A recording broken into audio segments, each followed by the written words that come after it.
And there the beauty is. Let's go to stealth racing.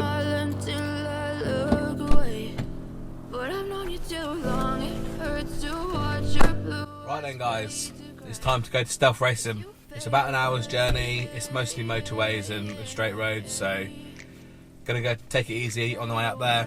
Don't want to ruin anything before I get to the mapping session. So guys, I just thought while I'm on my way to stealth, let you guys know, what I'm expecting and what I want from the car, etc., and any future plans for it. So if you're new here and you haven't seen any of the other videos, I recommend you go back and watch them. I've tried to put as much detail in as possible, probably a lot more detail than most other R32 VR6 builds. So highly recommend go and check that out. From the start to now. But just for the people who haven't seen the rest of the video, I bought this R32 last October, so about a year now. Bought it in stock form. All it had was a catback exhaust and an air filter. So since then I decatted it, got it remapped at stealth racing, and it made about 269 brake horsepower and thereabouts, which was a fun car, to be fair. I mean, it sounded amazing, it was fun to drive, and just genuinely a nice car. But while I was at stealth racing, while we were doing the dyno, they had a few other cars that they were building for turbo, so it kind of gave me the bug to do it. Me and my friends, we dreamed about doing an R32 build years ago, so I thought I'd take the plunge and just do it. So that took me to about April. In April I started doing the planning for what I wanted to buy, and then in June I took the plunge and I started buying everything. So I bought everything. It took about a month to collect everything, and I had various weddings, parties, etc. to go to, so I needed the car for that. So I couldn't actually start the build. So when all that stuff was over with, I cracked on the build in mid-July.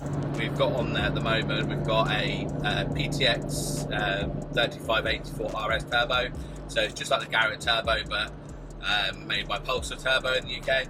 Absolutely fantastic piece of kit. It's not this Chinese war whistle that you see, for £150 on eBay. These are properly built kit. Dual ball bearing, etc., billet wheel, the lot. It's absolutely amazing piece of kit. So I got that on there with a normal log style manifold. Got tile wastegate, 38mm V-band wastegate. Obviously the boost piping, quite a large intercooler. I think it's 600mm by 300, so 60 centimeters by 30 centimeters, which is quite a large intercooler, to be fair.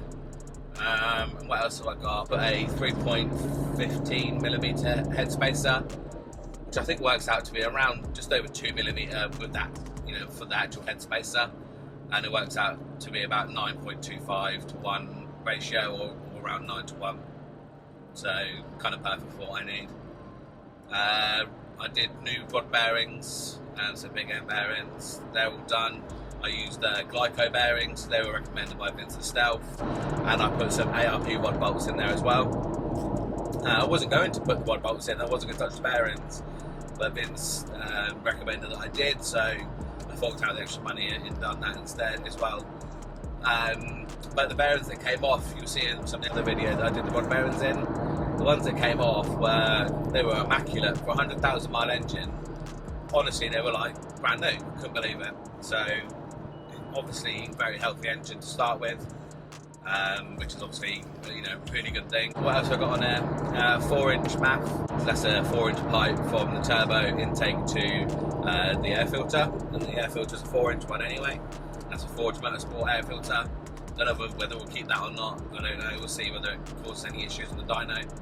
I bought for the exhaust, I brought a Lorient Motors exhaust, which was meant to be straight fit with my manifold and my turbo, and turns out that it was not a straight fit at all, so I had to modify that and pretty much redo it. So I had to do that. I'm not happy with what I've done because the flex is in the wrong place. It's a little bit too far towards the back of the car, and I don't want to have any stress on the manifold or the turbo, because something can end up cracking. So what I'm going to do is I'm going to reposition that flexi further up the chain, and I hope that will help. I've got a screamer pipe and I'm not really a fan of the screamer pipe, if I'm honest. I feel like I've lost a lot of the wookie noise that you associate R32s with, and it's very quiet. I mean, the car's very quiet now, and that's not what it used to be. It used to be extremely loud, extremely obnoxious, and you know, deafening, especially on the motorway. I mean, I'm cruising 80 miles an hour, and I can think to myself and even talk to you. So, and then all that noise is lost by the screamer pipe, because it just bellows out, you know, noise, and sounds like you've got a V8 under the hood with a straight pipe. So I'm not really keen on that. I've lost all the wookie noise, but we'll see what it's like after the mapping. I imagine it's going to be the same. So I'm going to reroute that screamer pipe into the downpipe. I've got a Wellbro 450 fuel pump in the in-tank pump. No swell pots or anything, just modified the fuel pump to fit it. Wish I would have gone with a straight drop-in pump, because the Wellbros aren't, so you have to do a lot of modification to that. So that's one of the things I wish I'd done differently. And I got 550cc injectors. I was going to go 630, but Vince recommended 550s for the power level I had, and I knew that he would probably have a base map for me at that power level. So I went with 550s just to make our life easier, and to be honest, I mean, it has made our life easier because I've been able to drive it around for the last 3 weeks, you know, running in any issues, and luckily I didn't find any other than the PCV valve, but, you know, that's pretty much it. So I went with the 550s just because I thought Vince would be able to have a base map for me on file, which he did. That was all good. I think that's it really. I mean, for plans for the future, we've got suspension. I need to basically redo all the front and rear suspension bushes, rods, links, ball joints and stuff. I want to get some sort of coilovers that I can take to the track. I don't want to get just cheap ones, I want ones that I can actually take to the track. But then again, I don't want to spend £1,000 on a set of coilovers. I just find that ludicrous to be spending £1,000 on a set of shocks and springs. So I don't know whether I'm looking at some ST or AP coilovers or something. But I just want ones that I can drive around on the track, on the street, and track it, you know, 2-3 times a year.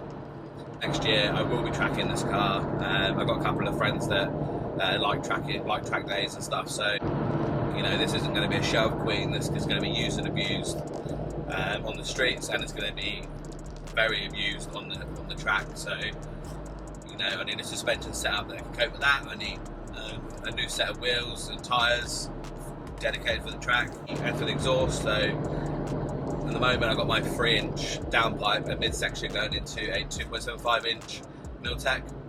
So I'm on the lookout for a Scorpion 3-inch exhaust, the one without the back box. I don't want the back box, I want it straight pipe all the way out, because hopefully then I'll get my wookie noise a bit better as well. So I'm on the lookout for one of them. If any of you guys have one or know one for sale in the UK, you know, closest to London, that'd be fantastic. Just drop me a comment. So when I get to Stealth, I'm expecting Vince to look around what I've done, and you know, I won't be able to get any of this on video because Vince doesn't like to be recorded. So he's already made me aware of that. So I'll let you guys know what he said, probably on the way back or maybe a little bit later on. I'm hoping he's going to say that it looks alright and I've done a good job and all that good stuff. And I leave the car with him and he'll start mapping it. I'm fingers crossed and start it on Monday. But it's officially booked in for Tuesday, so hopefully I'll hear something by, you know, Tuesday evening or Wednesday around how it went and when I can pick it up, etc. I'm really fingers crossed that I don't get any surprise bills or things that need to be replaced or redone, but I don't know, we'll see. So guys, I'm going to drop you off here, and fingers crossed that everything goes smoothly, and I will see you guys when I pick the car up on Wednesday, Thursday, or whenever it's ready, and we'll do the first drive home and we'll record it as well. See you guys in a few days, but for you it will be just a second.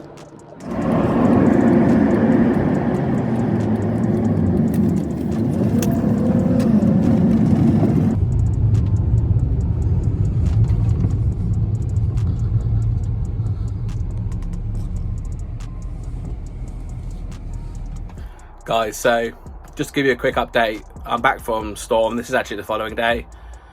I left pretty disappointed, if I'm honest. The guys are fantastic, they're great. I mean, they complimented me on the build, said that, you know, it's probably one of the best DIY builds they've ever seen, and no real issues with what I've got. It was the power figure.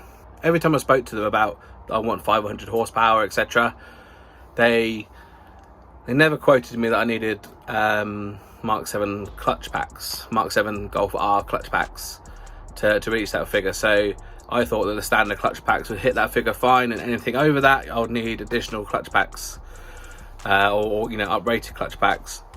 Turns out that's not the case. So it's going to look like I'm probably going to get, you know, 400, maybe a little bit more, and around that of torque as well. So pretty disappointed. So I'm not sure whether I'm going to go ahead and replace the clutch pack soon, or whether that's going to be part of a, you know, future build where, you know, I put a forged crank in and forged rods, etc. So I'm going to drive it around, or whatever it makes, this week. And yeah, I just thought I'd let you know that if you're doing my build and you do have a DSG, then Stealth Racing in particular will recommend, or actually require, you to have Mark 7 Golf R clutch packs, or uprated versions. I feel a little bit deflated. I put a lot of hard work into the build, and you know, I went into some great detail, and never did it pop up that I have to have Golf R clutch packs.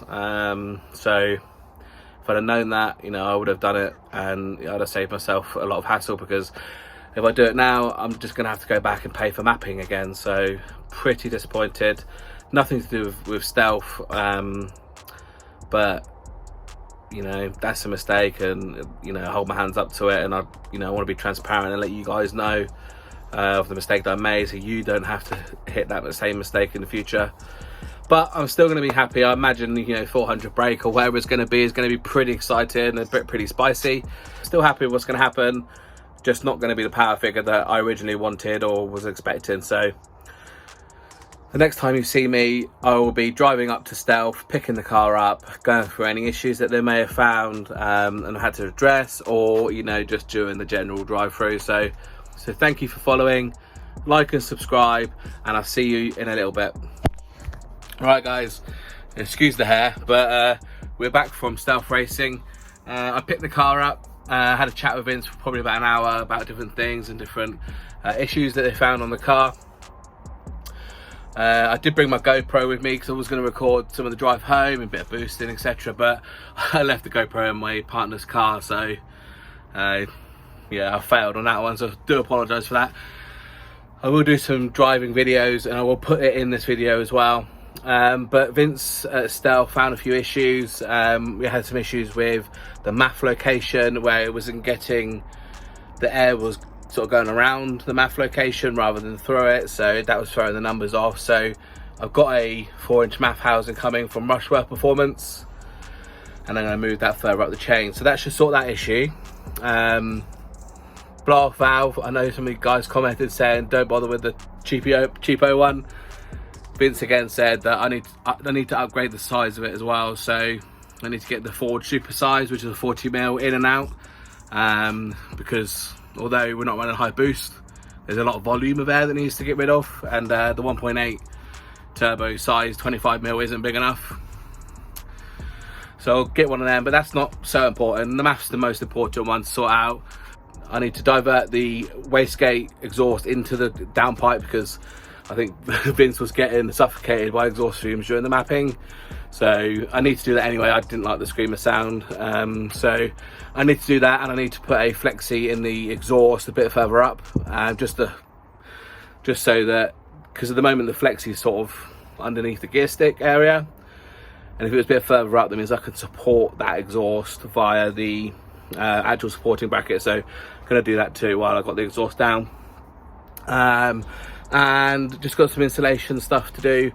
But on the drive home, guys, I wasn't very happy. The car had some drivability issues, so I was cruising along, and it would sort of like, it'd feel like the throttle was sort of coming on, coming off, coming on, coming off, coming on. Bit of judderiness and jerkiness. on full power was absolutely great. No issues on full power at all. It was just the cruising speeds. Couldn't decide what gear to be in. So I think that's all down to the MAF. So because what's happening when you're cruising along, the air is coming through the air filter and it's hitting the side, the 90-degree angle. Because it's hitting the 90-degree angle, the air is going around the MAF sensor, not through it. So let me just show you quickly on here. So what we think is going on is the air's coming into the air filter, it's going around this 90-degree bend here, and my MAF sensor location's here. So what we think's happening, the air's coming in here, hitting the back wall and going around the MAF sensor, not through it. So it can't register how much air it needs on cruising. I ordered a MAF sensor housing, 4-inch MAF sensor housing from Rushworth Performance. They do a 3D printed one with some air straighteners as well. So what we're gonna do is I'm gonna undo that clip here. I'm gonna put the MAF sensor here and hopefully move this air filter up closer to the front. I may need to take this box off because there's quite a lot of room in this box it takes off. So, you know, the air filter probably only comes up to there. So I may have to take that off to get it to fit, but we'll see. So the MAF sensor will be here with some air straighteners, so it should get 100% reading all the time, which should mean that those issues are sorted. And then during the drive home, I noticed a rubbing sound. Don't forget, I've driven this car for 300 miles, you know, on the base map, and it's no problem at all. But there's a rubbing noise. Sounded like a drive shaft, you know, vibration rubbing, but drive shafts are brand new, so it might be those, it might not be. So I've got the car jacked up now, as you can see. I'm just gonna go check on the drive shafts or if there's any rubbing issues. But I can't drive the car until that rubbing issue is sorted. So I'll get that sorted. We'll do some driving videos, and the new MAF housing will be here tomorrow. So I'll do some driving videos on the weekend. I can show you what it's like, guys. So it mapped at 401 horsepower and 396 Newton meters of torque. I'll put the graph on screen now so you guys can see what it made and where it made its power. The clutches started to slip at 410 Newton meters of torque, foot-pounds of torque, so they dialed that down back to a point where they're not going to slip. So about 100 brake horsepower short of what I wanted for the build. So you would have heard the reasons why a bit earlier on in the video when I dropped the car off at Stealth. So we'll get those, we have plans to get those sorted and make more power out of this thing. All right, guys, so I'm going to check this rubbing issue out and hopefully get on the road soon. So I just found out what the issue is, guys. Don't know about you, but wheels should not be doing this.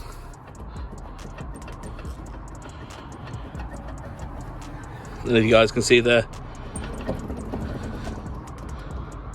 movement on that.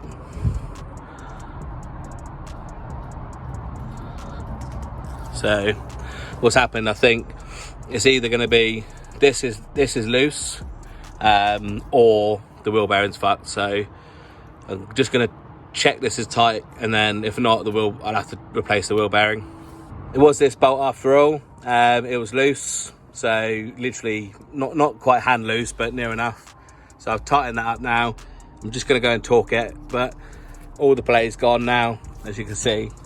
So that's a nice win. I thought it was going to cost me an arm and a leg. I thought it was going to cost me another drive shaft, or at least a wheel bearing, but absolute result, and it means I can go out and drive it now. Right, guys, so I've got the MAF housing from Rushworth Performance.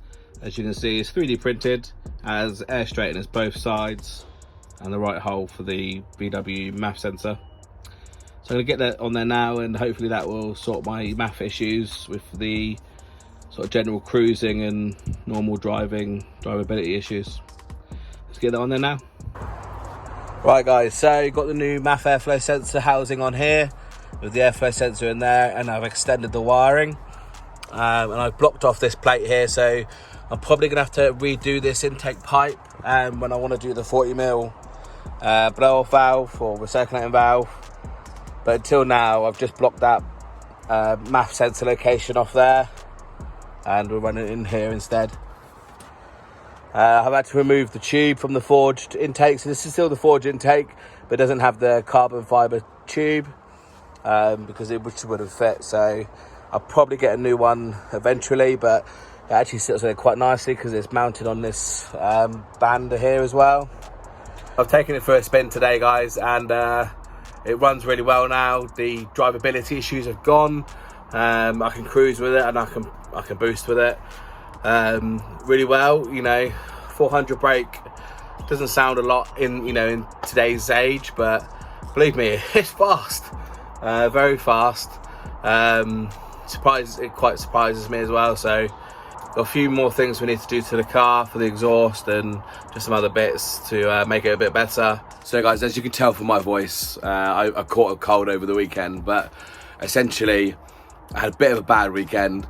I was meant to take this out to do some filming for this video, but so Saturday I took it to get my hair cut and run some errands, and that went fine, no problem at all. I could smell a bit of a burning smell, and I thought that was my mounts that hold the exhaust, which it has melted a little bit, so I thought that was the issue. But come Saturday night, I went to a friend's house and we took it out on a bit of a blast, quite a spirited drive, and we pulled over to swap seats again, and yeah, there was a big bellow of smoke came out of the bonnet, and we opened up the bonnet and it was on fire.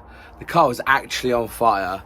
There was loads of flames around where the turbo was. The turbo was glowing red, so was the manifold, and sort of in the centre core of the turbo was just full of flames. So luckily I had a load of water with me, so put the bare minimum of water down there to just extinguish the flame, and that got rid of the flame, but you can see it was burning hot. So what I think the problem is the oil feed, a 90-degree bend is actually touching the turbo housing, and where it's touching the turbo housing, I think the rubber has kind of deteriorated. We'll just go to the car and I'll show you where I think the problem is coming from.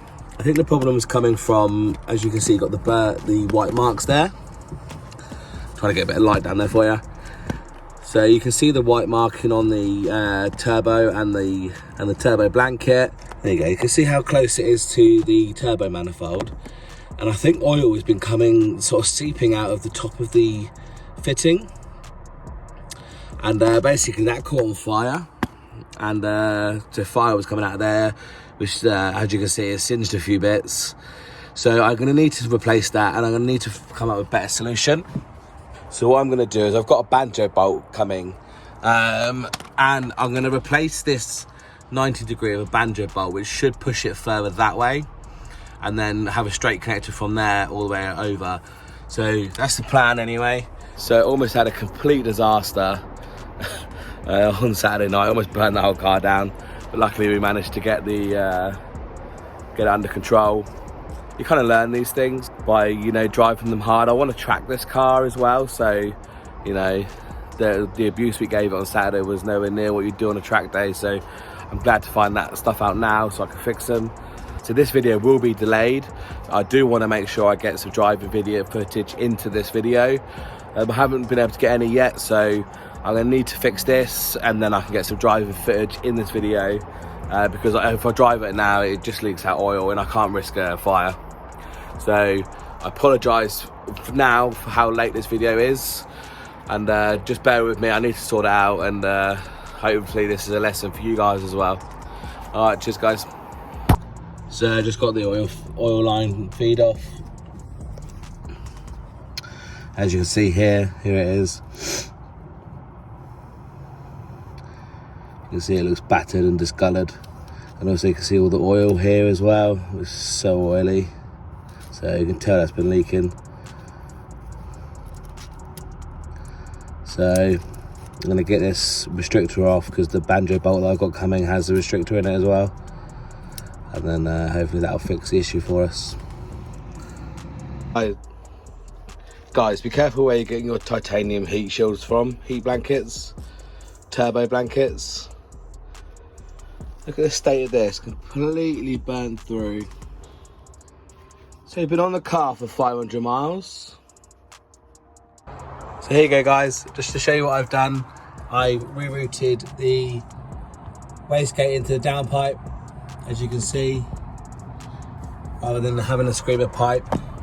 And I've redone, I don't know if you can see down there, guys, I've redone the oil feed. This is the oil feed here, so that's all done now. And there you go, it's now on a banjo bolt. That should help that stay nice and protected now. So that's it. So all I've done is I've done the wastegate there and I've done the oil feed. But yeah, I got a boost leak somewhere, so I need to try and figure out where that's coming from.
So guys, I've just tried to go out and do some driving footage, and the weather turned for the worst. I literally got in the car, it wasn't raining, I started off, it started raining, and now it's turned out to be a full-blown thunderstorm out there. So I tried to get some footage of the car driving, but it was all over the place. The car isn't running right since I rerouted the wastegate into the exhaust, and I moved the boost controller over a little bit. The car hasn't been running right since then. I think I've got a boost leak, and yeah, I mean, I can't really control the boost. It's running at sort of wastegate pressure at the moment, so I think I got a boost leak there, so I need to address the boost leak. It is boosting, but it's not running the same power as it was before. So what I'll do, guys, is I'll drop this video now. There's a lot of information at the beginning as well as in the middle, so I'll drop what I've got, and then when the weather is a little bit better, so maybe next weekend hopefully, I might have got the boost issue sorted out by then. I'll do some draggy videos and some POVs and just some flybys, etc. So I'll also get my drone out if it's not raining to do some drone footage. So that'll be in the next video. I'll do a whole video dedicated to driving it. It might not be the next video, maybe I'll do a video on fixing the booster leaks, but essentially this is what I've got for now. I can't put it off for any longer, so I do apologise for not having great driving footage in this video, but the car, when it was driving fine, was an absolute animal. It was lovely to drive, very fast, a lot of torque as well, so very happy. I just want to get it back to that.